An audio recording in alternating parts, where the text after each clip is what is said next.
Conto de Boleiro com Gilson Giordano. Olá, amigos do programa Conto de Boleiro. Mais uma vez, é claro, aquela satisfação enorme de estar falando com você, mostrando no programa fatos pitorescos, causos, casos, histórias vivenciadas por ex-jogadores que defenderam os clubes aqui no futebol sul-mato-grossense. E o convidado de hoje é o ex-zagueiro Leomar. Entre inúmeras passagens por diversos clubes no futebol brasileiro, uma delas foi pela equipe do Sport Clube Comercial.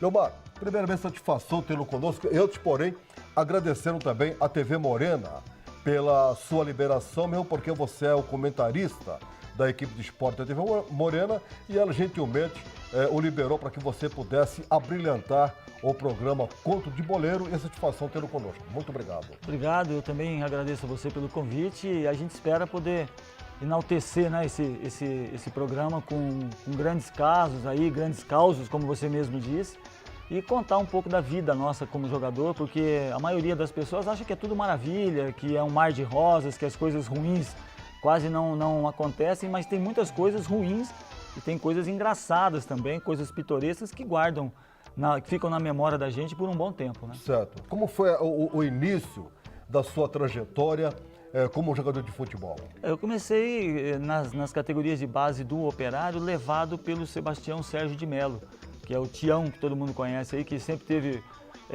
equipe de base, basicamente o Corinthians, que jogava aqui. Eu me destaquei no Corinthians por questão de idade, aí eu já fui pro Operário, comecei na categoria de base do Operário junto com o Miller, com Cocada um pouco mais, com o Amarildo um pouco à frente também, mas eu comecei no próprio Operário e depois eu tive passagens pelo Botafogo de Ribeirão Preto, voltei para Campo Grande, ainda na categoria de base, parei de jogar por um tempo para poder pegar, na época era o passe, né?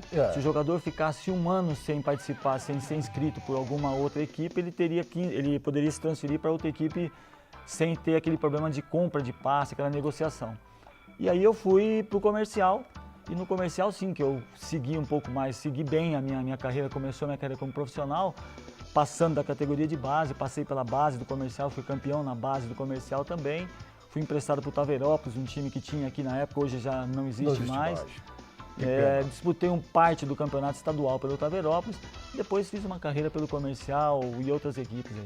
Certo. Além dessas três equipes, do Operário, Comercial e também Taverópolis, todos aqui da capital sul-mato-grossense, quais as outras equipes que você também defendeu, que você jogou pelo Brasil afora? A minha primeira saída aqui do futebol de Mato Grosso do Sul foi para Campinas, para o Guarani de Campinas. O Guarani tinha sido vice-campeão brasileiro, o São Paulo foi campeão, ele tinha sido vice-campeão brasileiro e eu fui emprestado, conseguiram fazer uma negociação entre as duas diretorias. Aquele 4x3 parece, né? Do São Paulo 4x3 ou 3x2? Não, assim, ele ganhou, o São Paulo ganhou em Campinas, empatou em Campinas e ganhou depois no Morumbi. Então foi 3x3 em Campinas? Foi aquele jogo que teve Careca fazendo gol e tudo mais. Então eu fui pro Guarani, até eu fui inscrito e cheguei a ficar no banco da Libertadores. O Guarani pegou o Cobreloa e o Colo-Colo do Chile. E eu fui inscrito pela Libertadores, fiz o Campeonato Paulista pelo Guarani, depois eu fui emprestado para o Nacional de Manaus, fui para Novo Horizonte, para o Novo Horizontino, para a Olímpia, no interior de São Paulo, para o Sport Recife também, algumas passagens muito rápidas, mas joguei muito fora também, né, do estado de Mato Grosso do Sul. E conheci muitas pessoas. No Novo Horizontino mesmo, quando nós fomos vice-campeões paulistas, eu fazia dupla de zaga com o Márcio Santos, que depois foi tetracampeão pela seleção brasileira. O Mauro Silva, que também foi tetracampeão naquela época, quando eu estava no Guarani, ele era da equipe de base, morava no Brinco de Ouro também, lavava meu carro. A gente deixava o carro com ele cuidava, quer dizer, então, são pessoas que já atingiram um auge, mas que no começo de cada um nós tivemos esse convívio. Tá, além do Mauro Silva e do Márcio Santos, Qual outro jogador que você também teve satisfação de atuar ou que também tiveram satisfação de atuar ao seu lado? Porque você era um zagueiro vigoroso, um zagueiro técnico, então dava essa tranquilidade para que os outros também pudessem mostrar o futebol. Entre eles, quais? No Guarani eu cheguei a jogar algumas partidas com o Ricardo Rocha. Era a época do Evair, estava no Guarani, do João Paulo, estava no Guarani também. No Nacional de Manaus com o folclórico Jacozinho. Jacozinho que foi pro Flamengo depois, né? Ele era para ser contratado pelo Flamengo, ele veio para participar de uma festa do Zico, quando o Zico veio da Udinese retornando pro Flamengo. Morei com ele, a gente morava no mesmo quarto e tudo, a gente jogava junto com o Jacozinho. Esse sim tem histórias. Tem. Histórias, causos mas coisas muito humanas também. Certo. Né? Outros jogadores aí do interior de São Paulo, que agora a gente, além de não lembrar, não são jogadores que marcaram, mas na época eu sempre tive sorte de jogar em times digamos assim, de ponta, ou times que tinham pretensões para chegar para disputar títulos. Agora, Leomar, com essa bagagem futebolística sua, por que você não conseguiu se desvincular do comercial para que você ganhasse, para que você fosse adquirido, fosse comprado? Porque naquela época falava-se em comprar um passe de um time grande, na época também, tal como o Guarani, por exemplo, o próprio Novo Horizontino, que foi o vice-campeão paulista quando você esteve lá. E já contando um caso, né, ou um caos, entrando no clima do programa, aconteceu de eu ser aqui, teve um jogo com a Portuguesa aqui, Portuguesa de Desportos, né, de São Paulo, o treinador René Simões me chamou, quis a minha contratação, conversou, houve acordo entre as diretorias de forma parcial. Eu fui para São Paulo, participei de uma pré-temporada pela Portuguesa, fiquei cerca de 2 semanas na cidade de Águas de Lindóia, fazendo treinamentos lá. Não houve acordo entre a diretoria do comercial pedia um valor e mais uns jogadores para que eu fosse liberado em definitivo. Não houve acordo, eu tive que voltar. Então isso prejudica bastante, tanto financeiramente, é claro que fora a gente ganha muito mais, quanto aqui a parte técnica também. Eu estava num clube de ponta, na época a Portuguesa estava disputando títulos e campeonatos estaduais e tudo, e eu tive que retornar para cá. E esse vai e vem, essa coisa de a gente achar que pode ficar e ter condições de ficar, mas o clube ser dono, não liberar, é que me levou a encerrar a carreira. Eu parei de jogar com 27 para 28 anos. Agora, você falou no começo do programa que também existem os pontos, digamos, tristes ou negativos, dito por você, na vida do jogador de futebol. Por exemplo, como que... Porque tudo assim de fora, para quem não está ali no métier, é aquele glamour, aquele mar de rosa, tapé nas costas, mas onde que tem a contradição de tudo aquilo que o pessoal vê? Né? A minha primeira participação como jogador ainda amador, mas no time profissional do comercial, foi numa tragédia. Foi quando o Cruz, aquele zagueiro, fraturou o tornozelo. Certo, contra o Biratã, né? Contra o Biratã, exatamente. Eu estava no banco de reservas, era um garoto, eu tinha 17 para 18 anos, eu acho, e já tinha condições de ficar no banco de reservas. Ele se machucou, saiu na maca, eu tive que entrar em campo, esperar ele sair para entrar, e foi uma cena que até hoje me choca e não sai da minha cabeça. O tornozelo dele, fratura exposta, ele segurando a perna, fratura exposta e o osso para fora da meia que ele estava vestindo. Então são essas coisas ruins, esses fatos que marcam a gente. Outras coisas que acontecem com todo mundo, a gente treina a semana inteira como titular, acha que vai jogar, no sábado o treinador tira e fala, olha, eu achei que aquele rapaz fosse melhor do que você, eu achei que não, agora você não vai jogar, você fica no banco, ou você fica sabendo no vestiário que você não vai jogar. Isso machuca, porque a gente leva a sério, faz um trabalho todo durante a semana e acaba não jogando. Existe a trairagem no futebol entre os jogadores mesmo? Existe. Existe. Eu joguei, como eu disse aí, por vários anos. Existem poucos jogadores, talvez até dê para contar nos dedos aqueles leais. Aqueles jogadores que são seus amigos. Eu dou muito valor aos que são amigos meus, desde antes de eu jogar ou quando eu jogava aqui. E os amigos que estão na vitória e na derrota ao seu lado. Então existe aquele jogador que você acha que ele está te dando a maior força, ele está na realidade te colocando numa fria para ele entrar no seu lugar. Então é como na vida também, isso prepara a gente para a vida normal, para a vida comum de todo mundo. É o famoso, né? Vai, aí você vai, aí você olha para trás, o cara você faz tá aquele sozinho. gesto, né? Faz aquele gesto. Acontece. Leomar, nessas suas andanças pelo Brasil, defendendo várias equipes, tem algum treinador que realmente marcou, efetivamente sua carreira, pela forma dele se conduzir, pelo caráter que tinha com os jogadores do elenco? Olha, Gilson, eu sempre tive treinadores que foram jogadores de futebol e treinadores que não foram jogadores. Os que mais se destacam, que mais me marcaram foram os que foram jogadores de futebol. O caso do Dudu, no Novo Horizontino, o Dudu jogou no Palmeiras, o Nelsinho Batista também no Novo Horizontino, Varley de Carvalho, que também tinha jogado pelo interior, o próprio Coutinho, que fez dupla com o Pelé, que foi treinador aqui no Comercial. E também no Taveirópolis, né? No Taveirópolis. Ele teve pouco tempo, eu tive pouco convívio, mas aprendi muito com eles, porque eles viveram o que a gente estava vivendo na época. Então a experiência eles passam. O próprio Gonçalves, Copeu também teve uma fase de treinador. Eu sempre fui favorável. E esses treinadores passaram e passam hoje lições que marcam muito mais e que até hoje a gente pode usar isso no futebol atual. O próprio Coutinho dizia isso também, que existem coisas que a gente passa no futebol que leva para o resto da vida, a vida toda. Não é coisa de momento somente. Né? Então eu aprendi muito com eles e procuro até hoje, eu como comentarista, ouvir, ver o que está se passando e analisar dessa forma com que eles falavam para mim. Me ajudam até hoje isso. Agora, e com relação aos técnicos, aos filósofos, aqueles que praticamente só na teoria, onde que eles pecam nesse ponto de vista, onde que eles pecam que não conseguem transmitir efetivamente aquilo que o jogador precisa saber? Talvez na linguagem, na forma de se expressar, eles podem ter sido dessa forma. Eu tive como treinador o Sebastião Lazzaroni, que na época foi até seleção brasileira e tudo mais, no Guarani. Até a teoria dele é algo infalível. Só que ele esquece que dentro do campo também tem adversário. Então, às vezes, e outra, transmitir com palavras que o próprio jogador, que a gente fala hoje a linguagem do boleiro. Boleiro. Né?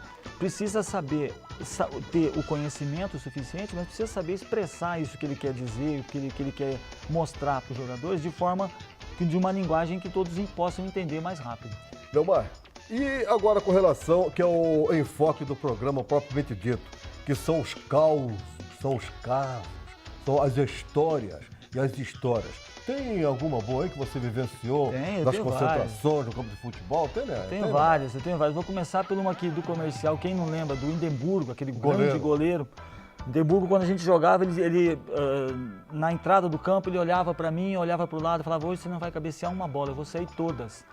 Tranquilo, podia deixar com ele que ele resolvia. Mas ele tinha um sério problema. Toda sexta-feira, ele bebia e muito. Todos sabiam que ele bebe, o torcedor, todo mundo sabia que ele gostava de tomar cerveja e tudo mais. Então eu treinava no Comercial, saía por volta de 6 horas da tarde. Ele, na sexta-feira principalmente, pegava, ele deixava num bar nas proximidades do Comercial, eu morava perto e eu fazia faculdade à noite. Eu ia para a faculdade, 10 horas, 10 e meia, quando eu estava retornando para casa, eu passava no bar, ele estava só na mesa do bar, só ele debruçado dormindo. Pegava, levava embora, chegava para levá-lo na casa dele, ele descia do meu carro meio cambaleando e tal. Era um corredor, tinha um salão, um corredor e no fundo abria, tinha 3 casas. Uma das 3 casas era a casa dele. Eu entrava com ele por esse corredor, ele sarava, ficava bonzinho. A hora que entrava lá, nessa área onde eram as casas, ele já estava em pé e a esposa dele sempre esperando. A esposa dele chama-se, eu não tenho mais contato, chamava-se Socorro. Maria do Socorro. E ele entrava... Nome sugestivo ou não? Nome sugestivo. Ele já entrava gritando: help, help.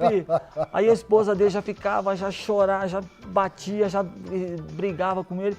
Ele corria, entrava, antes da casa dele tinha uma varanda, ele deitava no chão. As primeiras vezes por que você deitou no chão, o que aconteceu? Ele falava: pode ir embora, tal, deixava ele embora. No sábado, no treinamento: você deitou no chão, sua mulher ali, o que você fez? Minha mulher não é covarde, mulher não vai bater num homem deitado. Eu dormia ali, dormia no chão da casa, da entrada da casa dele, porque se ele ficasse em pé, a mulher batia, ele estava ruim, ele não ia aguentar. Dormia no chão, então mulher não bate, covardia bater num homem deitado. Ficava deitado, dormia deitado ali, ficava ali. Era muito, do Indemburgo era fora de série. E aí no sábado, normalmente, o treinador era o Milton Buzetto. Milton Buzetto. Ele sabia, ele tinha, é o que eu estou falando do ex-jogador, ele foi jogador também. Ele sabia quem tinha saído na noite, quem tinha exagerado, quem não tinha e tal. Então, de acordo com o ambiente, digamos assim, dos jogadores, ele fazia o treinamento. E eu saía, eu era solteiro, saía, às vezes exagerava um pouco mais, e quando isso acontecia, ele fazia treino de cabeceio. Agora, você tomou cerveja, você foi para a noite inteira na sexta-feira, acordou de ressaca, vai fazer treino de cabeceio, de bola. Era um castigo? Era o castigo, e ele jogava a bola para o alto e doía, ficava tonto, caía, um sol danado, então ele sabia, ele falava, agora você está curado. Toda vez no treino ele sabia, ele vinha correndo, agora você está curado, pode ir embora. E o Hindenburgo não podia treinar.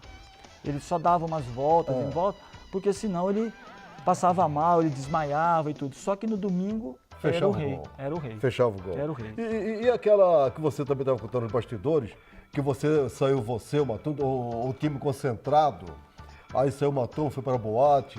A gente foi durante a semana de treinamento para o jogo da Portuguesa aqui em Campo Grande, tem aquela dúvida, tinha muita gente que não conhecia o time do Comercial e a gente achava que tinha olheiro, pessoas ligadas à Portuguesa olhando o treinamento.